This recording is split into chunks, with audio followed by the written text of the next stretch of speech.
আসসালামু আলাইকুম ওয়া রাহমাতুল্লাহি ওয়া বারাকাতুহু। কোরআন শিক্ষার পঞ্চম পর্বে আজকে আমরা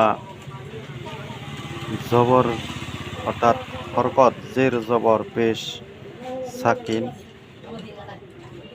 এগুলো শিখব।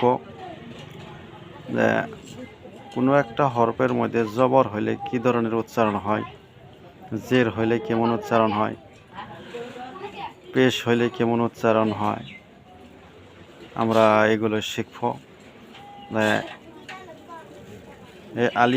আলিফের মধ্যে যদি কোনো হরকত, জের, জবর, পেশ, সাকিন থাকে তাহলে এই আলিফটা হামজা উচ্চারণ করতে হয়। যেমন হামজা জবর আ, বা জবর বা, তা জবর তা, সা জবর সা, জিম জবর জা, হা জবর হা, খ জবর খ, দাল জবর দা, জাল জবর জা, র জবর র, জা জবর জা, সিন জবর সা, শিন জবর সা, সদ জবর সা, দদ জবর দ, ত জবর ত, জ জবর জ, আইন জবর আ, গইন জবর ক, খ জবর ফ, কব জবর ক, কাব জবর কা, লাম জবর ল, মিম জবর মা, নুন জবর না, ওয়া জবর ওয়া, হা জবর হা, ইয়া জবর ইয়া। এইরকম করে জবর দিয়া হরফগুলি উচ্চারণ করতে হয়। আর যদি এই হরফগুলি যদি কোনো আখরের লগে যাইয়া যুক্ত আক্ষর হিসাবে মিলিয়ে যায় তাহলে এই ধরনের আখর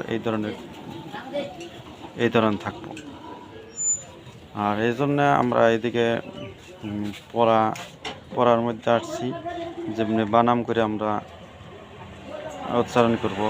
এমনি এটা সিন জবর সা, লাম জবর লা, মিম জবর মা, সালামা, র জবর র, জ জবর জা, কব জবর ক, রজ্জাক, জিম জবর জা, র জবর র, বা জবর বা, সাহরাবা, আইন জবর আ, মিম জবর মা, লাম জবর লা, আমালা, মিম জবর মা, র জবর র, দদ জবর দ, মা র দ, দদ জবর দ, র জবর র, বা জবর বা, দ র বা। এই ধরনের উচ্চারণ করতে হয়, এইরকম বানাম করে করে পড়তে হয়। তাই আমরা আজকে জবরের পরিচয় শিখলাম। আগামী পর্বে আমরা কোনো হরফের মধ্যে জের হইলে কী ধরনের পড়তে হয়, কী ধরনের উচ্চারণ হয় সেটা আমরা শিখাবো ইনশাল্লাহ। আজ এই পর্যন্ত।